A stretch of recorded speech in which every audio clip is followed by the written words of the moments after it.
Bienvenido a Hora de Estudio Bíblico con nuestro maestro el Dr. Lehman Strauss. Este estudio es el resultado del tiempo personal con el Señor, el ministerio pastoral y la experiencia en conferencias bíblicas del Dr. Lehman Strauss. Él nos instruye y alienta con la enseñanza de la palabra de Dios. Ahora, el Dr. Strauss. Muy bien, muchas gracias por acompañarnos en esta oportunidad. Estamos avanzando por este estudio, esta serie que hemos denominado Misterios Proféticos, y estamos considerando las parábolas de Mateo 13. Vamos a avanzar y considerar en Mateo 13:44 la parábola del tesoro escondido. El Señor Jesucristo se expresó así: además, el reino de los cielos es semejante a un tesoro escondido en un campo, el cual un hombre halla y lo esconde de nuevo, y gozoso por ello va y vende todo lo que tiene y compra aquel campo. Aquí hay algo importante que debemos observar. Las últimas 3 parábolas de esta serie de 7 parábolas forman un grupo separado en un sentido. Luego de que el Señor diera la parábola de la levadura, despidió a la multitud y llevó a sus discípulos a la casa. Ahora, ¿se acuerda que yo le aconsejé que leyera Mateo capítulo 13? Bueno, con una lectura rápida de Mateo capítulo 13 podemos entender esto mejor. En el versículo 1 de este capítulo leemos lo siguiente: aquel día salió Jesús de la casa y se sentó junto al mar. Allí dio el Señor las primeras 4 parábolas. Luego leemos en el versículo 36, entonces despedida la gente, entró Jesús en la casa y acercándose a él sus discípulos le dijeron, y a partir de allí entonces a sus discípulos él les dio las siguientes 3 parábolas. Es significativo que estas 3 últimas parábolas se dieran solamente para sus discípulos. Las multitudes eran solo oidores casuales de lo que Cristo estaba enseñando, solo eran espectadores. Con las 3 últimas parábolas, Él ministró a aquellos que verdaderamente creían en Él. Ahora revelaría a los suyos lo que Dios haría entre su primera venida y la segunda. Además, es interesante observar que en las primeras 4 parábolas, Satanás está trabajando, pero aquí, en estas 3 parábolas siguientes, se enfatiza la obra de Dios. Justo aquí, hermanos, tomemos ánimo. Quiero decirles que hay mucha similitud entre las parábolas 5 y 6. Ambas tienen algo en común. Vamos a leerlas juntas para ver en qué se parecen y luego las estudiaremos por separado. Vamos a leer versículos 44 y 45. Además, el reino de los cielos es semejante a un tesoro escondido en un campo, el cual un hombre halla y lo esconde de nuevo, y gozoso por ello va y vende todo lo que tiene y compra aquel campo. También el reino de los cielos es semejante a un mercader que busca buenas perlas, y habiendo hallado una perla preciosa, fue y vendió todo lo que tenía y la compró. En ambas parábolas encontramos un hombre. También él encuentra algo que desea. En ambas el hombre vende todo lo que tiene para comprarlas. Así que hay ciertas partes en estas parábolas que son similares. Hay un campo. No hay dificultad aquí porque, observando el versículo 38, leemos que el Señor aclaró: el campo es el mundo. En segundo lugar, hay un hombre en la historia, y aquí tampoco hay dificultad, porque podemos observar en el versículo 37 que el Señor dijo: el hombre es el Hijo del Hombre. Y hay un tesoro escondido y una perla costosa que Cristo, el hombre, anhela, quiere. Ellas están en la raza humana, en la humanidad. Ahora bien, ¿cuál es ese tesoro y cómo Él lo adquiere? Antes de comenzar a examinar las Escrituras, debo decir que me opongo a una de las 2 interpretaciones populares de estas 2 parábolas que dicen que la perla y el tesoro representan la salvación en Cristo o a Cristo mismo. Algunos dicen que el hombre de la parábola es el pecador que busca a Cristo. Y dicen, cuando lo encuentra, vende todo lo que tiene, abandona todo y compra a Cristo a cualquier precio. Pero, amigos míos, toda esta idea es equivocada. Cristo no está escondido en algún lugar del mundo, ni tampoco está para la venta. Más aún, no es el pecador quien busca a Cristo, es Cristo en las Escrituras quien busca al pecador. En Lucas 19:10 leemos: porque el Hijo del Hombre vino a buscar y a salvar lo que se había perdido. El pecador no tiene nada para ofrecer a Cristo a cambio de su salvación, porque sin Cristo está en un estado de bancarrota. Ni Cristo ni la salvación son los tesoros en esta parábola. ¿Lo comprende? Ahora bien, ¿cuál es el tesoro? La respuesta está en la Biblia. 3 meses después de que los hijos de Israel dejaran Egipto para entrar en el desierto de Sinaí, Dios dio este mensaje a Moisés en Éxodo 19:5. Si diereis oído a mi voz y guardareis mi pacto, vosotros seréis mi especial tesoro sobre todos los pueblos. Varios siglos después, leemos allí en Malaquías 3:17, y serán para mí especial tesoro, ha dicho Jehová de los ejércitos. Cuando Dios eligió a Israel como su especial tesoro, no fue por ser mejor que otras naciones. Dios quería un pueblo que lo representara a Él, que fuera el depositario de su palabra y un ejemplo para las demás naciones. Dios quería que Israel mostrara al resto del mundo cómo cualquier nación podía ser bendecida con paz y prosperidad a través de una relación correcta con Él. Este era un gran honor y un privilegio para la nación de Israel, pero esto implicaba también una solemne responsabilidad. Ellos debían ser una nación santa delante de todas las demás naciones del mundo. Moisés escribió en Deuteronomio 7, versículos 6 al 8, porque tú eres pueblo santo para Jehová tu Dios. Jehová tu Dios te ha escogido para hacerle un pueblo especial, más que todos los pueblos que están sobre la tierra. No por ser vosotros más que todos los pueblos os ha querido Jehová y os ha escogido, pues vosotros erais el más insignificante de todos los pueblos, sino por cuanto Jehová os amó y quiso guardar el juramento que juró a vuestros padres, os ha sacado Jehová con mano poderosa y os ha rescatado de servidumbre, de la mano de Faraón, rey de Egipto. Mis amigos, cuando Dios llamó a Abraham, Él le prometió hacer de él una gran nación y bendecirlo. Y luego agregó allí en Génesis 12, 2 y 3, serás bendición y serán benditas en ti todas las naciones de la tierra. Dios quería que Israel fuera testigo de su gracia y de su poder. Israel iba a reflejar la gloria de Dios entre todas las naciones. Ahora es comprensible entonces que en esta parábola de Mateo 13, Israel sea su tesoro. Sin embargo, cuando Cristo vino, Israel no era un ejemplo de lo que debía ser un pueblo en comunión con Dios. Es que por más de 700 años Israel había sido el blanco militar de otras naciones. El pueblo había violado la ley de Dios y se había involucrado en diferentes formas de idolatría. Como resultado de su caída, Dios permitió que sufrieran la derrota en las manos de sus enemigos. Y cuando vino el Señor Jesucristo en su primera venida, su tesoro estaba escondido. Es decir, el pueblo había sido esparcido sin un rey.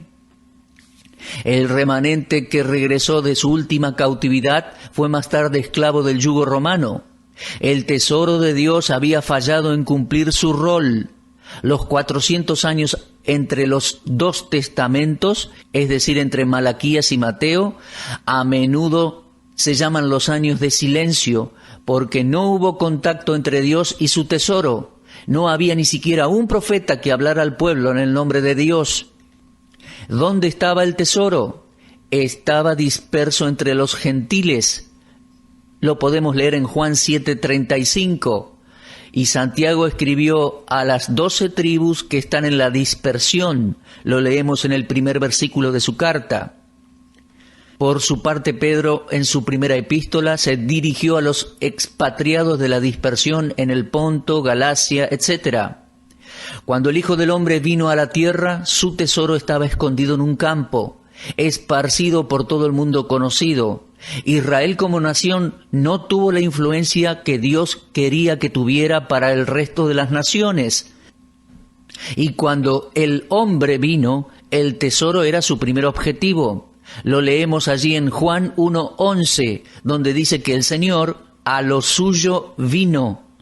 Cuando Jesús envió a sus 12 discípulos en Mateo 10:5-6, Él les dijo: por camino de gentiles no vayáis, y en ciudad de samaritanos no entréis, sino id antes a las ovejas perdidas de la casa de Israel. ¿Y por qué dijo eso? Porque estaba buscando su tesoro. Después de Pentecostés, Pedro dijo a los judíos en Hechos 3:26, a vosotros primeramente, Dios, habiendo levantado a su Hijo, lo envió para que os bendijese, a fin de que cada uno se convierta de su maldad. Insisto, a vosotros primeramente. Y aún Pablo era consciente del hecho que Israel era el tesoro de Dios cuando dijo a los judíos en Hechos 13:46, a vosotros, a la verdad, era necesario que se os hablase primero la palabra de Dios. Y luego en esa gran epístola a los romanos, Pablo dijo respecto al Evangelio que es poder de Dios para salvación a todo aquel que cree, al judío primeramente y también al griego. Sí, mi amigo, Israel es el tesoro de Dios. Era el principal interés del Señor Jesucristo cuando vino a la tierra por primera vez. A lo suyo vino. Él encontró el tesoro. Pero Juan 1:11 dice que los suyos no le recibieron. No reconocieron en Jesús al Mesías prometido y al libertador. Y como ya vimos anteriormente en nuestro estudio, los líderes de Israel lo rechazaron y por lo tanto Él escondió de nuevo el tesoro. Ahora la parábola dice en Mateo 13:44, el reino de los cielos es semejante a un tesoro escondido en un campo, el cual un hombre halla y lo esconde de nuevo, solo por un breve periodo de tiempo, Cuando ellos le rechazaron abiertamente, Él escondió el tesoro de nuevo. A causa de la oposición, nuestro Señor Jesucristo se retiró de la nación de Israel diciendo en Mateo 21:43, el reino de Dios será quitado de vosotros y será dado a gente que produzca los frutos de él. Esto significa que el privilegio de mostrar la gracia y la gloria de Dios sería quitado de ellos, y ellos tendrían que volver a esconderse. Pero Dios no se dejó a sí mismo sin testimonio. Si Israel, su tesoro, rehusaba obedecerle, entonces Él encontraría una perla preciosa, la cual se convertiría en su portavoz durante su ausencia de la tierra. Cuando Cristo encontró su tesoro, Él estaba dando a Israel una nueva oportunidad de ser la nación líder entre las otras naciones del mundo, pero Israel menospreció la oportunidad. Cristo no abandonó a Israel. Después de encontrar el tesoro, leemos, con gozo vendió todo lo que tenía, y esto que enfatizo, con gozo vendió todo lo que tenía, enfatiza el punto de que él no obtuvo el tesoro hasta que vendió todo lo que tenía. El hombre que con gozo va y vende todo lo que tiene no es otro que el Señor Jesucristo. Fue en la cruz en que Él se entregó a sí mismo, según Gálatas 2:20. Y en Hebreos 12:2 dice, con el gozo puesto delante de Él, sufrió la cruz menospreciando lo oprobio y se sentó a la diestra del trono de Dios. Ahora, ¿cuál fue el gozo puesto delante de Él? El gozo de saber que en la voluntad del Padre Él estaba pagando el precio para redimir a su tesoro. ¡Oh, qué amor condescendiente! Vendió todo lo que tenía, pagó el precio. Pablo lo expresó de esta manera en Filipenses 2, versículos 6-8. Dijo del Señor, el cual siendo en forma de Dios no escatimó el ser igual a Dios como cosa a que aferrarse, sino que se despojó a sí mismo, tomando forma de siervo, hecho semejante a los hombres, y estando en la condición de hombre, se humilló a sí mismo, haciéndose obediente hasta la muerte y muerte de cruz. Pedro también escribió en 1 de Pedro 1, 18 y 19, sabiendo que fuisteis rescatados de vuestra vana manera de vivir, la cual recibiste de vuestros padres, no con cosas corruptibles como oro o plata, sino con la sangre preciosa de Cristo, como de un cordero sin mancha y sin contaminación. Y en 2 Corintios 8, 9 leemos que por amor a nosotros se hizo pobre, siendo rico, para que nosotros con su pobreza fuésemos enriquecidos. Sí, mi amigo, es Cristo quien dio todo lo que tenía. Ahora, la parábola no cuenta toda la historia respecto al futuro de Israel.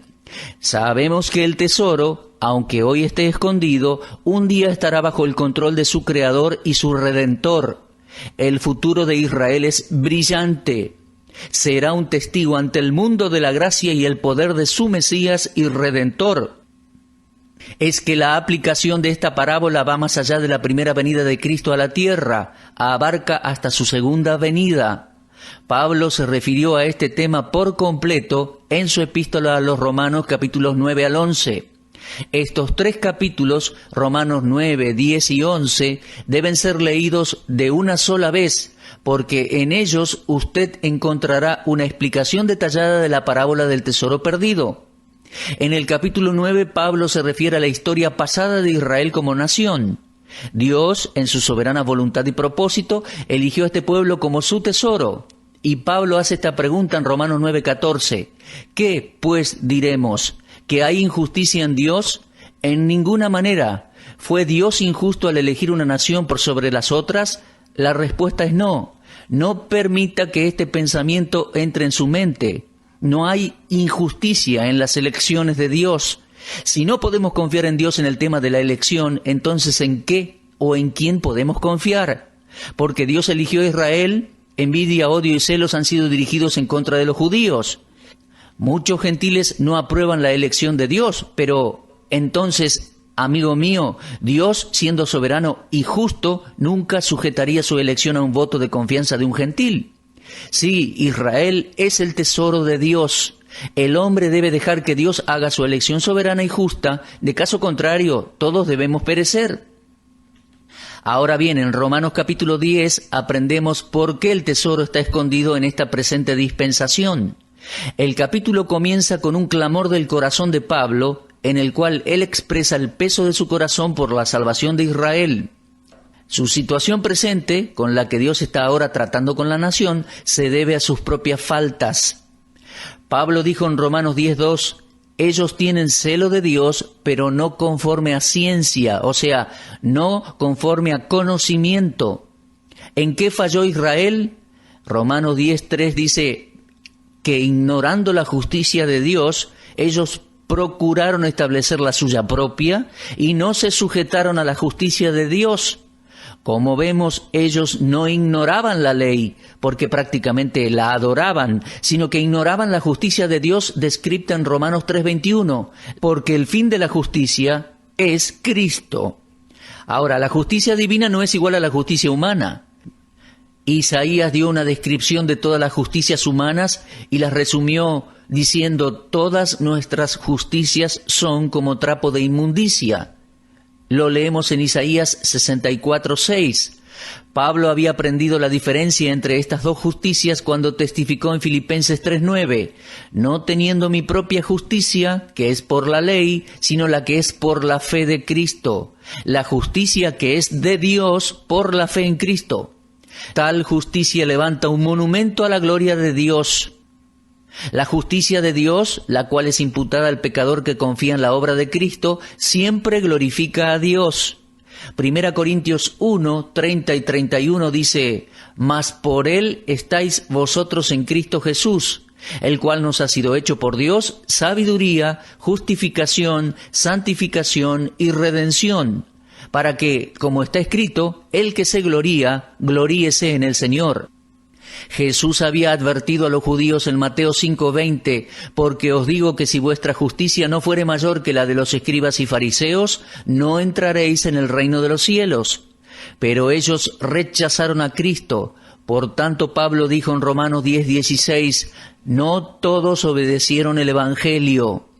Romanos 10:4 dice, porque el fin de la ley es Cristo. Pero Israel no se sujetó a él, no lo aceptaron, no porque no podían creer en él, sino porque no quisieron creer en él. Y por lo tanto, en esta presente dispensación, no hay diferencia entre el judío y el gentil, según Romanos 10:12. Ambos son pecadores delante de Dios, La salvación fue ofrecida a ambos sobre la misma base. Israel, el tesoro, está escondido hoy en el sentido de que Dios no está ahora tratando exclusivamente con aquella nación. Y siguiendo el pensamiento que desarrollábamos en Romanos, en capítulo 11 tenemos una presentación clara de los planes futuros de Dios para su tesoro, Israel. Un remanente será reunido y redimido como nación. El tesoro, aunque ahora escondido, no está perdido. Dios no ha rechazado para siempre a los judíos. Todas sus promesas para Israel en el Antiguo Testamento tendrán un cumplimiento literal, real. Ahora, hay algunos teólogos que no tienen lugar en su sistema teológico para la salvación futura de Israel. Pero, ¿qué enseña la Biblia? Romanos 11:1 dice, ¿ha desechado Dios a su pueblo? En ninguna manera. No ha desechado Dios a su pueblo. Y observe Romanos 11:5. Así también aún en este tiempo ha quedado un remanente escogido por gracia. Cuando Pablo escribió esta epístola estaba dentro de ese remanente. Pero Dios todavía les llama su pueblo. De modo que leemos allí en Romanos 11, 26 y 27, y luego todo Israel será salvo, como está escrito. Vendrá de Sión el libertador, que apartará de Jacob la impiedad, y este será mi pacto con ellos cuando yo quite sus pecados. Al presente Israel permanece en un estado de ceguera espiritual, pero el estado trágico de sus asuntos no durará para siempre. La incredulidad presente de la nación no resultará en la cancelación de las antiguas promesas de Dios. Los profetas del Antiguo Testamento predijeron la continuidad de Israel como el tesoro de Jehová. Usted lo puede leer en Jeremías 33, 23 al 26. La misma providencia de Dios que salvó a Pablo y a muchos otros judíos funcionará en el futuro para restaurar a Israel, el tesoro. Aquí en Romanos 11, el apóstol está enseñando que el presente endurecimiento de Israel en contra del Mesías es solo temporal. Lea el versículo 25. Ha acontecido a Israel endurecimiento en parte hasta que haya entrado la plenitud de los gentiles. Y luego el versículo 26 dice, y luego todo Israel será salvo. Hay una similitud impactante entre los eventos de Romanos 11 y los señalados por Cristo en el capítulo 21 de Lucas. Mi amigo, usted debe leer Romanos 11 junto con Lucas 21. En cada pasaje hay un periodo de tiempo llamado el tiempo de los gentiles. Ese periodo es el presente tiempo, el presente siglo, durante el cual Dios está visitando a los gentiles para tomar de entre ellos un pueblo para su nombre. Ahora, durante este tiempo, Israel, el tesoro, está escondido. Luego, en cada uno de los dos pasajes, ese periodo de tiempo se cierra con Israel siendo restaurado. En Lucas 21, 27 y 28 leemos respecto a la redención de Israel, entonces verán al Hijo del Hombre, que vendrá en una nube con poder y gran gloria. Y en Romanos 11, 26 leemos que Pablo dice que Israel será salvo. ¿Cuándo? Cuando venga el libertador de Sión. Como vemos, ambos están hablando del mismo periodo de tiempo. Aun cuando Israel sea al presente el enemigo de Cristo y de su evangelio, como nación es todavía el tesoro de Dios. Este es uno de aquellos misterios del reino en la parábola de Mateo 13 y del cual Pablo dijo, porque no quiero, hermanos, que ignoréis este misterio, en Romanos 11, 25. Ahora, en Romanos 11, 29, él dice, porque irrevocables son los dones y el llamamiento de Dios. Dios hizo una promesa a Abraham, Isaac, Jacob y David, y Dios nunca se arrepentirá de haber hecho esas promesas. Ahora, hay otro factor en la parábola que debemos considerar. Es la afirmación del Señor cuando dice en el versículo 44 que compra aquel campo. Por Mateo 13:38 sabemos que el campo es el mundo y por lo tanto Cristo lo dio todo en el sacrificio, en su sacrificio de la cruz. Él murió por toda la humanidad. Hermano, la Biblia no enseña un pacto limitado o una expiación limitada. No. En ningún lugar las Escrituras colocan un límite al alcance de la muerte de Jesucristo. Hay una gran discusión entre cristianos hoy que está rompiendo la comunión del pueblo de Dios con la enseñanza no escritural del pacto limitado o expiación limitada. Es decir, el concepto de que Cristo murió solamente por los escogidos, solamente por aquellos que Él sabía que serían salvos. Amigos míos, no, la Biblia no enseña eso. En Romanos 3:22 leemos, para todos los que creen en Él, porque no hay diferencia. Si prestamos atención en estos versículos, dice, para todos. ¿Se ha preguntado por qué Pablo dice para todos? Porque para todos significa que la justicia de Dios es universal, accesible a toda persona en la tierra. Una vez más nos preguntamos, ¿es para todos? Sí, y si es para todos, entonces, mi amigo, es para usted también. Ahora, ¿por qué hay personas que no son salvas? Bueno, porque hay una condición. Es para todos los que creen en Jesucristo. La salvación es para todos los hombres, pero solo descansa sobre aquellos que creen y reciben al Señor Jesucristo como Salvador personal. Muy bien, habiendo considerado que el tesoro escondido es Israel y que Cristo compró el campo, el cual es el mundo, estamos listos para entender la próxima parábola, la parábola de la perla de gran precio. Estas dos parábolas están íntimamente relacionadas, por lo tanto, al concluir con este estudio, permítame recordarle que usted está entre aquellos por los cuales el Señor Jesucristo murió, pagando el precio para rescatarnos. Y agrego esto, si usted, amigo mío, hubiese sido el único pecador sobre la tierra cuando Cristo vino a este mundo, entonces Él habría muerto por usted, y solo por usted. Ahora, lo mismo hubiera hecho por mí. Sí, porque Él murió por todos, y eso implica que murió por cada uno de nosotros. Si usted nunca antes ha confiado en Él, mi amigo, hágalo ahora mismo.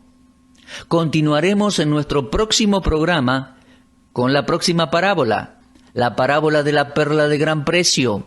Pero mi amigo, piense en la importancia fundamental de recibir a Cristo como Salvador. Que Dios le ayude a tomar esta decisión. Y le aconsejo, tome el teléfono, llame a esta emisora radial, busque ayuda de un pastor, representante de la radio, pastor radial, llame a la oficina de la radio local, busque ayuda para tomar esta decisión crucial para su vida. Usted necesita, si aún no lo ha hecho, recibir a Cristo como su Salvador personal. Usted estuvo escuchando Hora de Estudio Bíblico con el maestro el doctor Lehman Strauss. Si desea escuchar una vez más este mensaje, visite nuestra página en la internet www.bbnradio.org. Le dejamos la invitación para que el día de mañana nos acompañe aquí, en este mismo horario y punto del dial. Hora de Estudio Bíblico es una producción de BBN.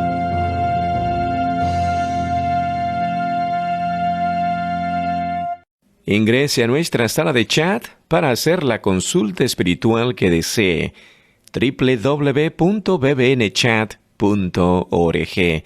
Este es un servicio totalmente gratis. Muchas gracias. Somos sus amigos de BBN.